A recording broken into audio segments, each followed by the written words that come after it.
Buongiorno a tutti e bentornati a Liberamente, variazioni e scorribande qui su Radio Libertà. Allora oggi è stato molto istruttivo leggere l'intervistona stesa su due pagine, pagina 2, pagina 3 su Repubblica, ad Antonio Guterres, segretario generale dell'ONU. Questa mega passante, questa mega lenzuolata sembrava una chiacchierata da un'altra era. Sembrava l'intervista all'ultimo burosauro, a qualcuno che cerca disperatamente di parlare del vecchio mondo come se fosse il nuovo, come se fosse quello in cui viviamo oggi e che racchiude anche le sfide del futuro, quando era veramente in modo istruttivo la riproposizione di vecchi schemi e vecchi stilemi che esistono ormai solo dentro il palazzo di vetro e dentro quella finzione a cui spesso purtroppo sono ridotti gli uffici delle istituzioni internazionali. Guterres è in Italia anche per l'inaugurazione delle Olimpiadi invernali, ne ha approfittato per collegare il tema all'apocalisse climatica. Il cambiamento del clima minaccia il futuro degli sport invernali. Salvaguardare il futuro dello sport richiede un'azione decisa e collettiva da parte di tutti i governi per limitare il riscaldamento in linea con l'accordo di Parigi, l'agenda 2030 e gli obiettivi di sviluppo sostenibile. Cioè approfitta delle Olimpiadi per ricicciare questa agenda ecofondamentalista costruita sul rischio dell'apocalisse climatica imminente, del dirigismo delle istituzioni internazionali che, vedi, Green Deal ha segnato tutto il suo fallimento, anzitutto sul nostro continente. Ma la domanda delle domande, ovviamente da parte del collega Mastrolilli di Repubblica, è la domanda anti-Trump, ovviamente. Lei ha detto di recente: quando si osserva la politica attuale degli Stati Uniti, c'è una chiara convinzione che le soluzioni multilaterali non siano rilevanti e ciò che conta è l'esercizio del potere e dell'influenza degli USA. Quali sono conseguenze e pericoli di questo comportamento? Non c'è una domanda ovviamente sulle conseguenze e i pericoli, per dire, del comportamento di Xi Jinping, no?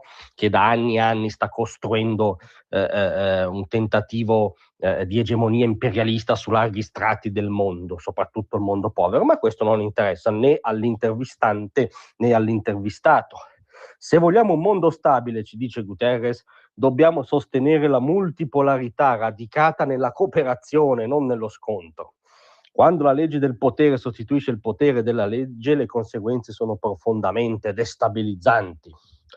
Quando gli stati potenti danno priorità all'influenza rispetto all'adesione al diritto internazionale, si mina la credibilità del sistema basato sulle regole. Tutto questo parlando dell'orco Trump, capite?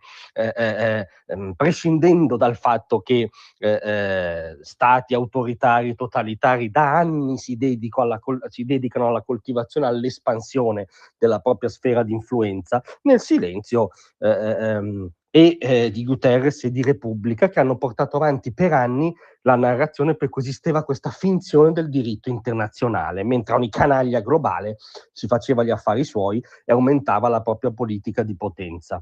Gli americani hanno eletto un presidente che si rende conto di questo tornante storico, cioè si rende conto che la cosiddetta globalizzazione e la sua torsione ideologica del globalismo faceva solo gli interessi di queste potenze nemiche dell'Occidente, sta provando a reagire. Improvvisamente si pone il tema del diritto internazionale. Pace e stabilità globali non possono essere raggiunte senza rispetto del diritto internazionale. Lo dice il massimo rappresentante di un'organizzazione che ha dato la presidenza del forum sui diritti umani alla Repubblica Islamica dell'Iran, alla Repubblica Islamica dell'Iran, forse il posto insieme alla Corea del Nord sulla terra dove è più violato il diritto quotidianamente in modo terrificante.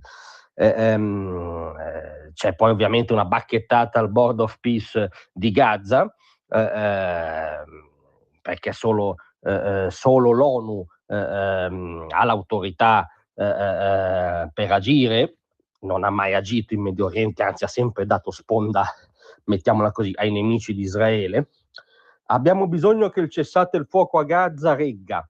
Ciò significa un completo ritiro delle forze israeliane, lo smantellamento dei gruppi armati, forse intende dei gruppi terroristi, perché sappiamo che Guterres fa fatica a definire terrorista Hamas, ricordiamo che è autore della perla il 7 ottobre non viene dal nulla, e la creazione delle condizioni per un orizzonte politico credibile, cosa che l'ONU non ha mai, non è mai riuscita a perseguire in Medio Oriente, ma da decenni. E capite che se si è ottenuta una fragile impalcatura di pace grazie all'iniziativa di Trump, tendiamo a dare perlomeno a Trump il beneficio del dubbio rispetto al conclamato fallimento dell'ONU. E poi infine Guterres, diciamo, batte cassa e lamenta che l'ONU corre il rischio di un imminente collasso finanziario. Crediamo che batta cassa in direzione di Washington, che è storicamente il principale contributore dell'ONU, dopo che per mezza intervista ha demolito le politiche americane. Non vi intrattengo con altri dettagli, vi consiglio la lettura perché sembra davvero di leggere l'ultimo reduce appunto di questa stagione ideologica del globalismo, della multilateralità internazionale, per cui queste istituzioni garantivano pace e benessere, mentre nei fatti sono delle cattedrali dell'immobilismo nel migliore dei casi, o nei fatti cattedrali ormai egemonizzate dalle dittature e dagli avversari dell'Occidente. Addio Guterres, noi viviamo nel mondo di adesso.